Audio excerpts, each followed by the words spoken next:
मनमोहन सिंह भारत के 10 साल प्रधानमंत्री रहे। उन्होंने 26 दिसंबर को 92 साल की उम्र में दुनिया को अलविदा कह दिया। जब तक वे जिंदा थे, उनकी कितनी लानत मलामत की गई, उन्हें सवालों के कटघरे में खड़ा किया गया और करा भी क्यों ना जाए। वे देश के उस पद पर बैठे हुए थे जहां जवाबदेही तय होना बेहद जरूरी होता है। वे आज जब हमारे बीच नहीं हैं, तो उनसे जुड़े अलग अलग किस्से लोग सोशल मीडिया पर शेयर कर रहे हैं। कोई बता रहा है कि वे नीली पगड़ी क्यों पहनते थे, उनको अपनी मारुति 800 से कितना लगाव था। कोई उनके कम बोलने पर लिख रहा है, तो कोई उनकी विद्वता पर। कई लोग सोशल मीडिया पर उनकी सादगी से भरी ईमानदार छवि पर भी बात कर रहे हैं। हम इससे थोड़ा हटकर उनके काम पर बात करेंगे। उनके द्वारा 10 साल के कार्यकाल में क्या क्या बड़ा किया गया, जिस पर बात होना बेहद जरूरी है। इस वीडियो में उनके कामों की तुलना प्रधानमंत्री नरेंद्र मोदी द्वारा पिछले 10 साल में किए गए उनके कामों से करेंगे। नमस्कार, मेरा नाम है डेविड शर्मा और आप देख रहे हैं रैप अप। सबसे पहले उनके दौर में पत्रकारों की दशा दिशा पर बात करते हैं। 2014 में भारत प्रेस फ्रीडम इंडेक्स में कुल 180 देशों में 159वें पायदान पर है और लास्ट ईयर 161वें पायदान पर था। इससे यह पता चलता है कि देश में पत्रकारिता के साथ पत्रकारों की स्थिति कितनी दयनीय है। 2015 में भारत 136वें स्थान पर था। पूर्व प्रधानमंत्री डॉक्टर मनमोहन सिंह की सरकार की शुरुआत में देश 105वें पायदान पर था। इस तरह डॉक्टर सिंह अपने कार्यकाल में प्रेस के गले को पकड़कर 30 पायदान नीचे खींच लाए और वर्तमान सरकार ने प्रेस को धूल के कुल्ले करा दिए हैं। इन आंकड़ों से तो यही दिखाई देता है। इससे जुड़ी एक और चुटीली बात याद आई। मोदी साहब अपने कार्यकाल के दौरान एक भी बार प्रेस के सामने सीधा मुखातिब नहीं हुए हैं और डॉक्टर साहब ने 100 सवा 100 के करीब प्रेस कॉन्फ्रेंस की थी। लगभग हर विदेश दौरे के बाद वे पत्रकारों से सीधा सामना किया करते थे। आगे बात करेंगे किसी भी सरकार के दौरान सबसे ज्यादा चर्चा का विषय रहने वाले मुद्दे जीडीपी पर। मोदी सरकार के कार्यकाल में देश की जीडीपी ग्रोथ लगभग 6% के आसपास रही है।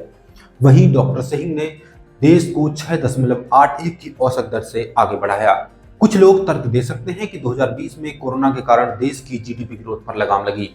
हालांकि मनमोहन सरकार के समय भी अर्थव्यवस्था ने 2008 में वैश्विक मंदी का सामना किया था। 2004 में भारतीय जीडीपी $709 बिलियन थी, जो कि 2014 में लगभग 3 गुना होकर $2 ट्रिलियन तक पहुंच गई। आज इकोनॉमी का साइज लगभग पिछले 10 साल में दोगुना होकर $3.9 ट्रिलियन तक पहुंच गया है। मनमोहन के कार्यकाल में अर्थव्यवस्था 3 गुना हुई है और मोदी सरकार में 2 गुना।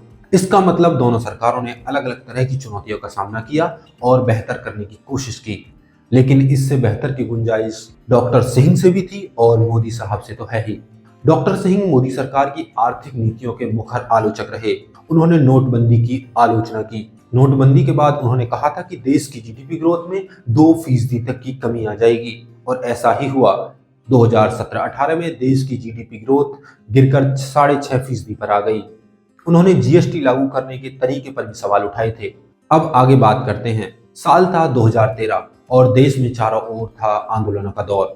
भ्रष्टाचार के रोज नए आरोप डॉक्टर सिंह की सरकार पर लग रहे थे, जिसके बाद उनकी सरकार भी चली गई। हालांकि उन्होंने लोकपाल कानून बनाया, जिसके बाद देश के पहले लोकपाल की नियुक्ति हुई थी।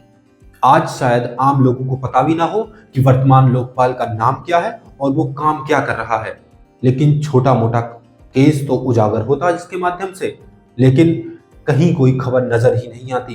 कोई भ्रष्टाचार का केस इस तरह उजागर होता दिखाई नहीं देता।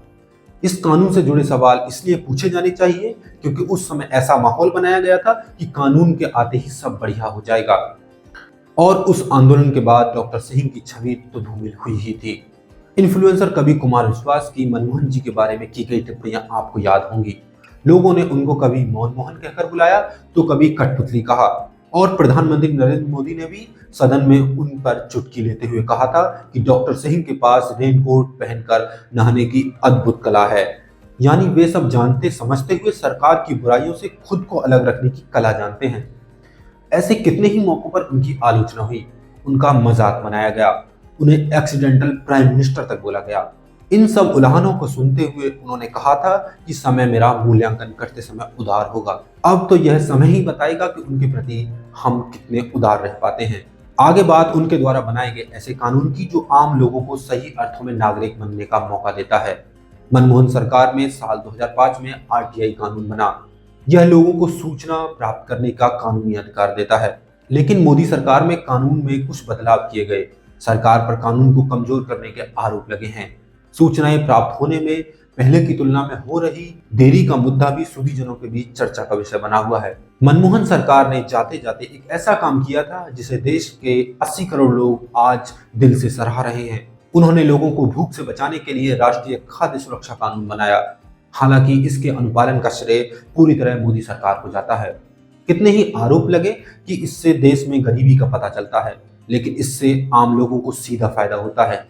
आजकल सरकार के जिगरे की बात होती है। सरकारों के समर्थक अपने अपने प्रधानमंत्री के सीने का नाम बताकर बड़बोलापन दिखाते हैं। कई लोग तो कहते हैं कि प्रधानमंत्री के पास बाघ का कलेजा है। डॉक्टर सिंह के पास भी सही मायनों में बाघ का कलेजा था। उन्होंने कितने ही विरोध के बाद अमेरिका के साथ न्यूक्लियर डील की, जबकि वे गठबंधन सरकार चला रहे थे। वामपंथी पार्टियों ने समर्थन वापस लेने को कह दिया, लेकिन वे पीछे नहीं हटे। उन्होंने आखिरकार इस डील को फाइनल किया।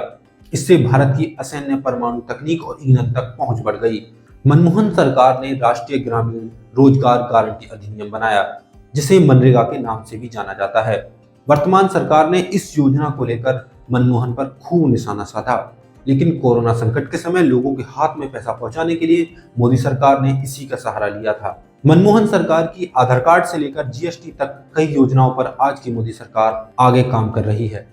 इन सब विश्लेषणों से पता चलता है कि सरकार कोई भी हो, काम उसको देश की बेहतरी के लिए ही करना होता है। अपने पक्ष में जो माहौल बनाने में सफल हो जाता है, वो अपने को आगे पाता है। डॉक्टर सिंह को इस तरह का माहौल बनाने में कोई दिलचस्पी नहीं थी। वे अपने खिलाफ बन रहे माहौल को चुप्पी से काउंटर करते थे, जिसे सही रणनीति नहीं कहा जा सकता। आखिरकार वो थे तो अपने मग्न एक प्रोफेसर ही। ये कहें कि वे कभी प्रैक्टिकल नेता बन ही नहीं पाए तो गलत नहीं होगा। राजनीतिक चुस्मंदी को दूर रखकर आज सब उनको श्रद्धांजलि अर्पित कर रहे हैं।